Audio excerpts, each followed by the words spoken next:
నమస్కారం. ఈ రోజు సుఖీభవలో పిల్లల్లో ఆస్తమా తగ్గుతుందా? కరోనాకు ఇన్హేలర్ ఆధారిత చికిత్స. నిద్ర కొంచెం, శ్వాస కష్టం, క్యాన్సర్లకు కోతలేని సర్జరీలు. ఇంకా హెల్త్ టిప్. జలుబు చేసినప్పుడు, దగ్గుతో బాధపడుతున్నప్పుడు ఊపిరి సరిగ్గా అందక పిల్లలు ఇబ్బంది పడుతూ ఉంటారు. జలుబు, దగ్గు తగ్గిపోగానే పిల్లల్లో శ్వాస కష్టాలు కూడా తగ్గిపోతూ ఉంటాయి. అయితే ఆస్తమా బారిన పడ్డప్పుడు మాత్రం పిల్లలకు అస్తమానం ఊపిరి తీసుకోవడంలో ఇబ్బందులు ఎదురవుతూ ఉంటాయి. పిల్లల్లో ఆస్తమాను చాలా మంది తల్లిదండ్రులు సరిగ్గా గుర్తించలేరు. పాల ఉబ్బసమని, అదే తగ్గిపోతుందని పెద్దగా పట్టించుకోరు.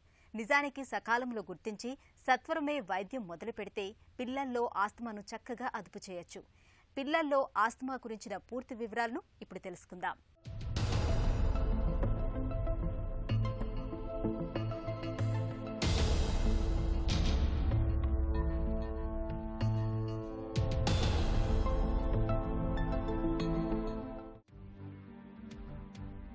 ఆస్తమా, ఆయాసం, ఉబ్బసం పేరేదైనా బాధ మాత్రం ఒక్కటే.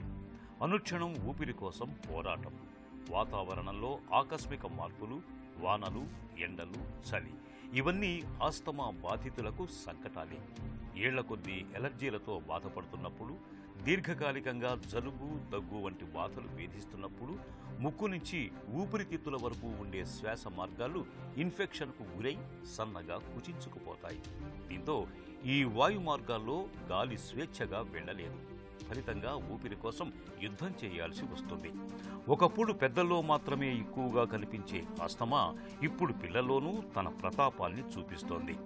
పిల్లి కూతలు, ఆయాసంతో చిన్నారులపై విరుచుకుపడుతోంది.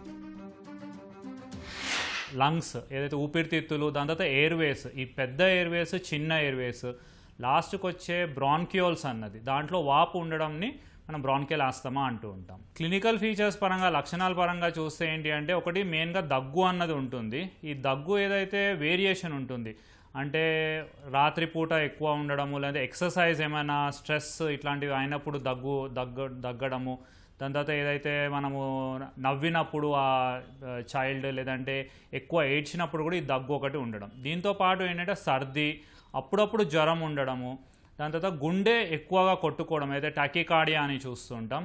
దాంతోపాటు ఈ ఊపిరితిత్తుల పరంగా చూస్తే ఏంటి అంటే టాకిప్నియా, అంటే శ్వాస చాలా ఎక్కువగా తీసుకోవడము, డొక్కలు ఎగరేయడం అన్నది ఒకటి చూస్తుంటాం.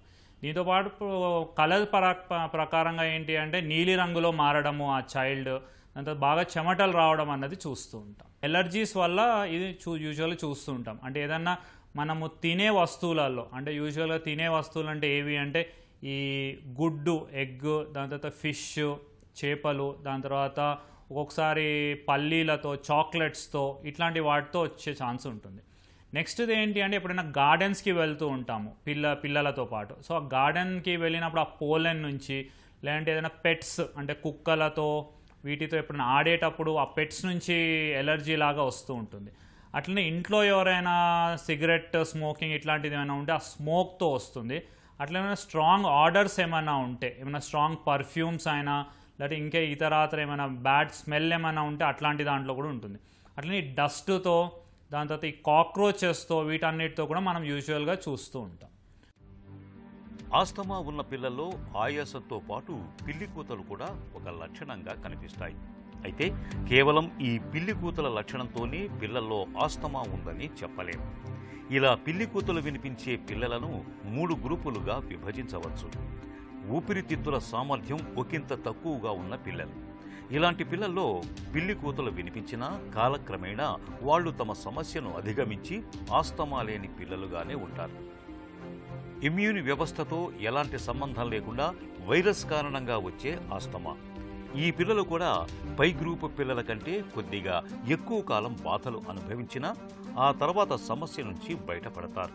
ఇలాంటి పిల్లల్లో ఆస్తమా లక్షణాలు బాల్యావస్థ దాటిన తర్వాత కూడా కనిపిస్తూ ఉంటాయి. కుటుంబ చరిత్రలో ఆస్తమా ఉంటుంది. అలర్జీలు కూడా కనిపిస్తూ ఉంటాయి. వీళ్లకు ఆస్తమా ఉందని చెప్పవచ్చు.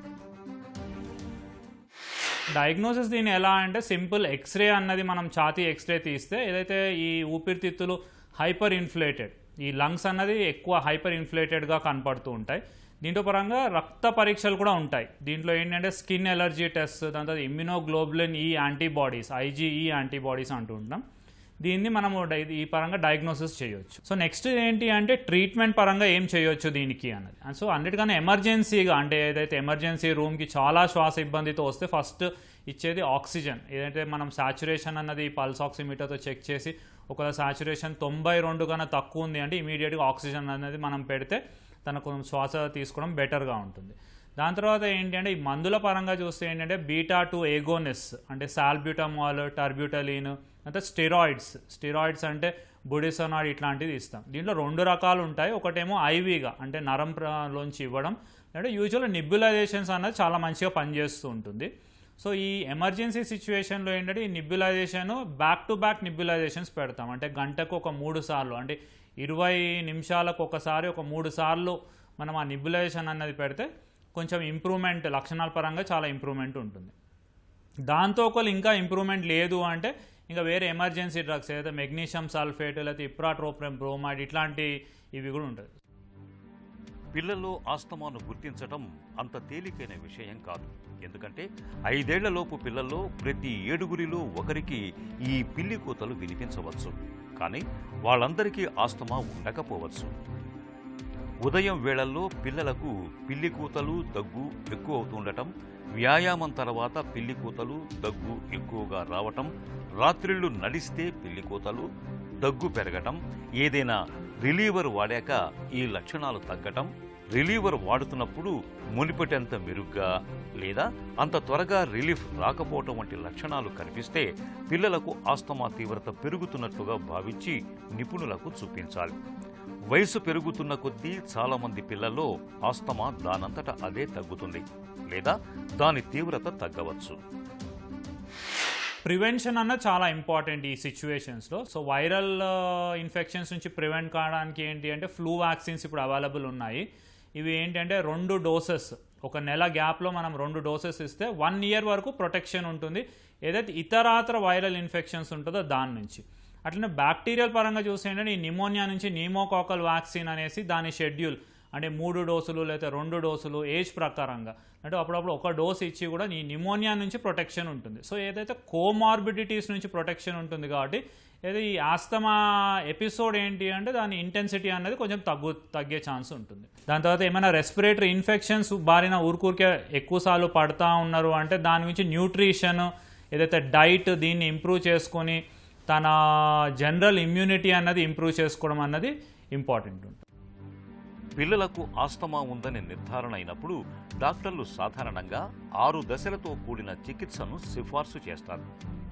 అవసరాన్ని బట్టి రిలీవర్స్ను ఇవ్వటం, ఆస్తమా తీవ్రతను బట్టి కార్టికోస్టెరాయిడ్స్ మోతాదులు పెంచుకుంటూ వెళ్లటం, ఆస్తమా మరీ తీవ్రంగా ఉంటే నోటి ద్వారా స్టెరాయిడ్స్ను ఇవ్వటం చేస్తారు. చికిత్సతో పాటు ఆస్తమాను తీవ్రతరం చేసే వాతావరణ కాలుష్యం, దుమ్ము, ధూళి, సరిపడని ఆహార పదార్థాలు, కొన్ని ఘాటైన రసాయనాల వాసనలు, సాఫ్ట్ టాయ్స్, పెంపుడు జంతువుల వెంట్రుకల్లో దాగి ఉండే అలర్జెన్స్, పోలెన్స్ వంటి వాటికి పిల్లల్ని ఎంత దూరంగా ఉంచితే అంత మంచిది. అప్పుడే పిల్లల్లో ఆస్తమా చక్కగా అదుపులో ఉంటుంది. మంచి గాఢ నిద్రలో ఉన్నప్పుడు ఏదైనా పీడకల వస్తే భయంతో వెంటనే లేచి కూర్చుంటాం. చెమటలు కక్కుకుంటూ ఊపిరి కోసం ఇబ్బంది పడతాం. అయితే పీడకలలేవీ రాకపోయినా మనలో కొంతమందికి రాత్రిపూట నిద్రలో ఇలాంటి ఇబ్బందులు ఎదురవుతూ ఉంటాయి. గాఢ నిద్రలో ఉన్నప్పుడు ఊపిరి సరిగ్గా ఆడక ఉక్కిరిబిక్కిరై లేచి కూర్చుంటూ ఉంటారు. ఈ రకమైన పరిస్థితిని స్లీప్ యాప్నియాగా పిలుస్తారు. స్లీప్ యాప్నియా మూలంగా కొంతమంది నిద్రలోనే ప్రాణాలు విడిచిన సంఘటనలు ఉన్నాయని చెబుతారు డాక్టర్లు. నిద్రలో శ్వాస ఇబ్బందుల్ని తెచ్చిపెట్టే స్లీప్ యాప్నియా గురించి ఇప్పుడు తెలుసుకుందాం. ఈ అబ్స్ట్రక్టివ్ స్లీప్ యాప్నియా సిండ్రోమ్ని సింపుల్గా మనం ఏమనొచ్చంటే గురక అంటాం అనమాట. ఈ గురక వచ్చిన వాళ్ళందరికీ అబ్స్ట్రక్టివ్ స్లీప్ యాప్నియా సిండ్రోమ్ ఉంటుందన్నమాట. ఈ అబ్స్ట్రక్టివ్ స్లీప్ యాప్నియా సిండ్రోమ్ని ఎట్టి పరిస్థితుల్లో నెగ్లెక్ట్ చేయడం మంచిది కాదండి. ఎందుకంటే మనం ఇది అబ్స్ట్రక్టివ్ స్లీప్ యాప్నియా సిండ్రోమ్ కనుక ఎక్కువ రోజులు ఉన్నా సివియర్గా ఉన్నా కూడా వీళ్ళకి హార్ట్, లంగ్స్, డయాబెటీస్, స్ట్రోక్స్ ఇవన్నీ కూడా ఎక్కువ ఇన్సిడెంట్స్ ఉండి చాలా సివియర్గా కూడా వచ్చే అవకాశం ఉంటుందన్నమాట. మనం దీన్ని డయాగ్నోజ్ చేసుకున్నట్టయితే చాలా సింపుల్గా ట్రీట్మెంట్ ఇవ్వచ్చండి. మెయిన్గా అబ్స్ట్రక్షన్ స్లీప్ యాప్నియా సిండ్రోమ్ అంటే అబ్స్ట్రక్షన్ వల్ల స్లీప్ స్లీప్ యాప్నే అవుతుంది. ఈ అబ్స్ట్రక్షన్ ఎక్కడెక్కడ ఉందనేది మనకి ఎండోస్కోపీలో చాలా క్లియర్గా తెలుస్తుంది అనమాట. ముక్కులో ఉందా, ముక్కు వెనక భాగంలో ఉన్న నేసోఫారెన్స్లో ఉందా, ఓరోఫారెన్స్లో ఉందా, లారింగోఫారెన్స్లో ఉందా అనేది. వీటిని కనుక మనం చూసుకొని కోయాబులేటర్ టెక్నాలజీ ద్వారా కానీ లేజర్ టెక్నాలజీ ద్వారా కానీ మనం వీటిని జాగ్రత్తగా ఈ అబ్స్ట్రక్టివ్ ప్రాబ్లమ్స్ని రిలీవ్ చేసినట్టయితే పేషెంట్కి మంచిగా గాలి వచ్చి 100% వాళ్ళు సాటిస్ఫాక్టరీ లైఫ్ని లీడ్ చేస్తారండి. సో మనం ఆపరేషన్ చేసిన తర్వాత పేషెంట్కి వెయిట్ రిడ్యూస్ కమ్మటం చాలా ఇంపార్టెంట్ అండి. ఎస్పెషలీ మైల్డ్ కనుకుంటే ఓన్లీ సాఫ్ట్ ప్యాలెట్ ఫ్లాక్సిటీ ఉన్నట్టయితే మనం ఆ సాఫ్ట్ ప్యాలెట్ ఎక్సర్సైజ్ చేసి కూడా మనం గురకం తగ్గించుకోవచ్చు అనమాట. సో మనం ఇమీడియట్గా డాక్టర్ని సంప్రదించినట్టయితే మనకున్న సివిరిటీ ఆఫ్ ప్రాబ్లంని బట్టి నంబర్ ఆఫ్ టెస్ట్ చేసుకొని ప్రాపర్గా డయాగ్నోస్ చేసి దాన్ని సింపుల్ ఎక్సర్సైజ్లతో తగ్గించగలమా, లేదా వెయిట్ రిడక్షన్తో తగ్గించగలమా, లేదా ఆపరేషన్ చేసి లేజర్ ద్వారా కోయాబులేటర్ ద్వారా చేసి మనం ఆ ప్రాబ్లం సాల్వ్ చేసుకున్నట్టయితే మీకు ఫర్దర్ ప్రాబ్లమ్స్ హార్ట్ మీద, లంగ్స్ మీద కానీ బ్రెయిన్ మీద కానీ ఎలాంటివి లేకుండా మీరు మంచిగా ఉంటారు. మినిమల్ ఇన్వేజివ్ టెక్నాలజీ అందుబాటులోకి వచ్చాక సర్జరీల తీరుతెన్నులు ఇవాళ పూర్తిగా మారిపోయాయి. ఒకప్పటిలా చర్మంపై పెద్దగా కోతలు పెట్టకుండానే కేవలం చిన్నపాటి రంధ్రాల సాయంతోనే ఆపరేషన్లు పూర్తి చేస్తున్నారు. ప్రమాదకరమైన క్యాన్సర్ కణితులను తొలగించటంలోనూ ఇవాళ మినిమల్ ఇన్వేజివ్ టెక్నాలజీ బాగా ఉపయోగపడుతుంది. ఆరోగ్యవంతమైన కణజాలానికి ఏమాత్రం దెబ్బ తగలకుండా కణితి విస్తరించినంత మేరకు చక్కగా తొలగించగలుగుతున్నారు. క్యాన్సర్ బాధితులకు వరం లాంటి మినిమల్ ఇన్వేజివ్ సర్జరీల గురించిన పూర్తి వివరాల్ని డాక్టర్ని అడిగి ఇప్పుడు తెలుసుకుందాం.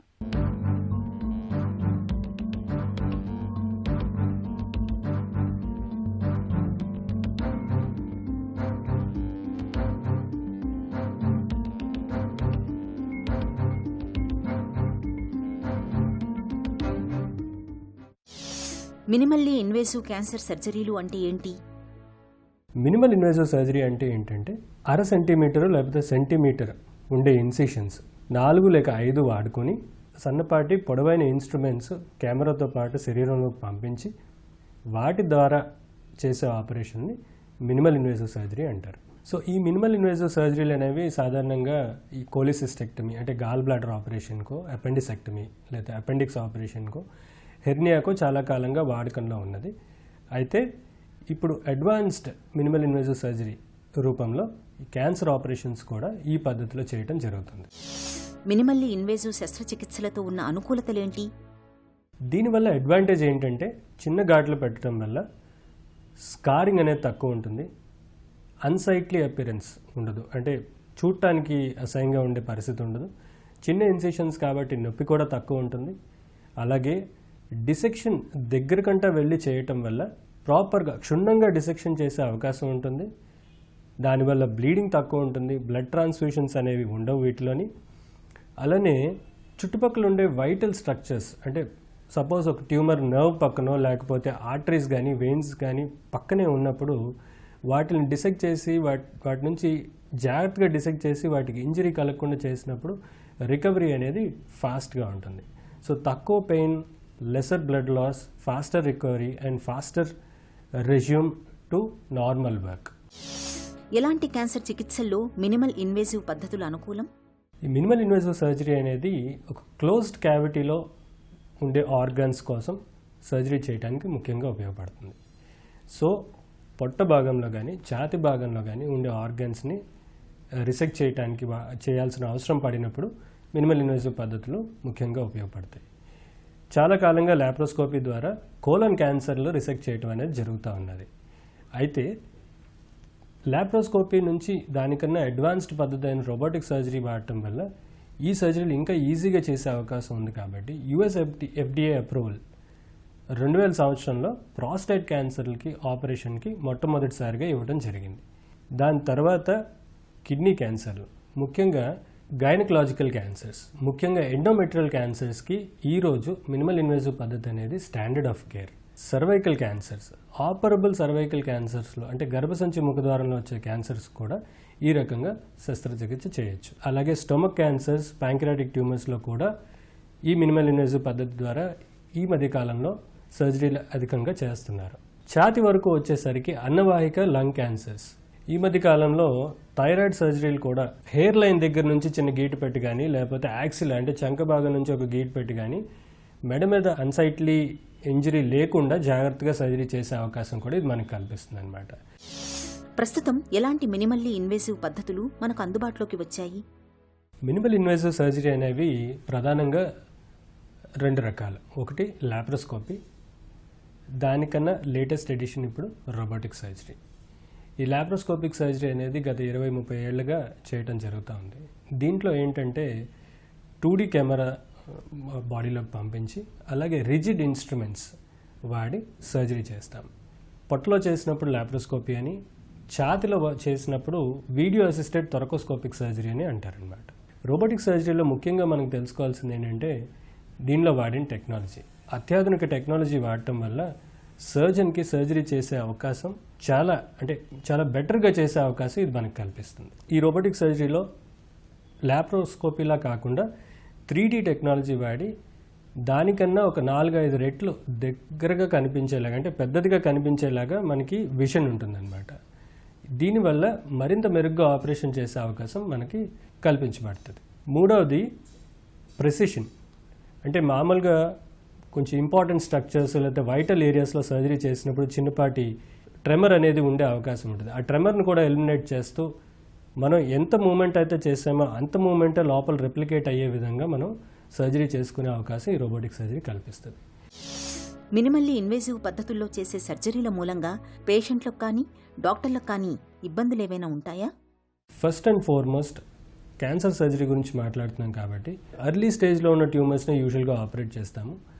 ఆ పరిస్థితుల్లో అది ఉందా లేదా అనేది మనకి ముందుగానే మన సిటీ స్కాన్స్ లేదా ఎంఆర్ఐస్ ద్వారా మనకి అర్థమవుతుంది. ఒకటి.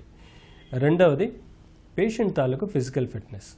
కొన్నిసార్లు ఈ మినిమల్ ఇన్వేసివ్ పద్ధతుల్లో చేసినప్పుడు పేషెంట్ పెట్టే పొజిషన్ బట్టి బాడీలో అనేక చేంజెస్ వస్తాయి కాబట్టి అట్లాంటి చేంజెస్ని ఆ టైం వరకు పేషెంట్ తట్టుకునే విధంగా ఉన్నాడా లేదా, అంతసేపు ఎనస్థీషియా ఇస్తే తట్టుకునే విధంగా ఉన్నాడా లేదా అనేది physical fitness or pre anaesthetic checkup అంటాం. అట్లాంటి చెకప్ చేసినప్పుడు అతనికి తట్టుకునే పరిస్థితి ఉంటేనే వారికి సర్జరీలు చేయడం అనేది జరుగుతుంది.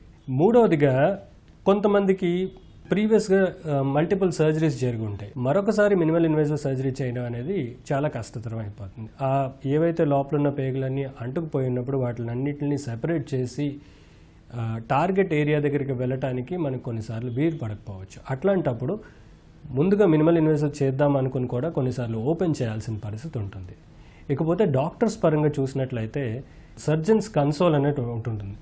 దాంట్లో చైర్ వేసుకొని చక్కగా హెడ్ రెస్ట్ అయ్యే విధంగా కూర్చొని ఆ 3D లెన్స్లోంచి చూస్తూ ఆపరేట్ చేస్తారు కాబట్టి ఆ ఫిజికల్ స్ట్రెస్ అనేది డెఫినెట్గా కొంచెం తక్కువగా ఉంటుంది. ఓపెన్ ప్రొసీజర్లో మనం ఏ రకమైన మూమెంట్స్ అయితే చేస్తామో అదే రకమైన మూమెంట్స్తో రోబోటిక్ సర్జరీలో చేస్తాం కాబట్టి లెర్నింగ్ కర్వ్ అనేది షార్ట్గా ఉంటుంది. So doctors expertise is also very important. Cancer సర్జరీలకు సంబంధించి భవిష్యత్తులో ఇంకా ఏ రకమైన మార్పుల్ని మనం ఆశించవచ్చు? మల్టీపోర్ట్ సర్జరీస్ అంటున్నాం. అంటే ఈ ఇన్సిషన్స్ ఏవైతే చిన్న ఘాట్లు పెడుతున్నామో అలా 4-5 ఘాట్లు పెట్టి చేస్తున్నాం కదా, అలాంటిది ఫ్యూచర్లో సింగిల్ పోర్ట్ సర్జరీస్ అండి. సింగిల్ పోర్ట్ అని అంటే ఒక 2 సెంటీమీటర్ పోర్ట్లో నుంచే సన్నటి తీగల లాంటి ఇన్స్ట్రుమెంట్స్ లోపలికి పంపించి ఆ ఒక్క ఇన్సిషన్లో నుంచే మొత్తం సర్జరీ అంతా చేసే ప్రక్రియని సింగిల్ పోర్ట్ సర్జరీస్ అంటారు. అలాగే ఇమేజ్ గైడెడ్ సర్జరీస్ అని అంటే ఈ డిజిటల్ ఇన్ఫర్మేషన్ అంతా కూడా యూజర్ ఎన్విరాన్మెంట్లోకి తీసుకొచ్చి సర్జరీ చేసే విధంగా ఉపయోగపడటం. అలాగే there are some dyes certain medicine ఇవ్వటం వల్ల అది ట్యూమర్స్లోకి వెళ్ళి కాన్సన్ట్రేట్ చేసి ఆ రకమైన ట్యూమర్ ఒక పర్టికులర్ వేవ్ లెంత్లో లైట్ ఎమిట్ చేయటం వల్ల అది మనం చూసి దాన్ని ప్రాపర్గా డిసెక్ట్ చేసే అవకాశం కూడా ఉంటుందన్నమాట. సంప్రదాయ సర్జరీలతో పోలిస్తే లాప్రోస్కోపిక్, సింగిల్ పోర్ట్ లాంటి మినిమల్ ఇన్వేసివ్ సర్జరీల ద్వారా క్యాన్సర్ పేషెంట్లకు కోతబాధ తప్పుతుంది. ఎక్కువ కాలం రెస్ట్ తీసుకోవాల్సిన అవసరం కూడా ఉండదు. త్వరగా కోలుకుంటారు. శారీరకంగా, మానసికంగా కూడా సాంత్వన లభిస్తుంది. ఈ రోజు కార్యక్రమాన్ని ముగించే ముందు ఆంధ్ర హాస్పిటల్ సమర్పించు ఒక చిన్న చిట్కా మీకోసం. పుట్టగొడుగుల్లో విటమిన్ సి అధికంగా ఉంటుంది. ఇది శరీరంలోని హాని కలిగించే ఫ్రీ రాడికల్స్ ని తొలగించడంలో సహాయపడుతుంది. తరచూ పుట్టగొడుగుల్ని తినటం వల్ల మధుమేహం వచ్చే అవకాశాలు కూడా తగ్గుతాయి. సుఖీభవ కార్యక్రమానికి సంబంధించి మీ విలువైన సూచనలు, సలహాల్ని వెంటనే మాకు రాసి పంపించండి. మా చిరునామా Sukhibhava, ETV, Ramoji film city, Hyderabad 501512 లేదా sukhibhava@etv.co.in కు మెయిల్ చేయండి.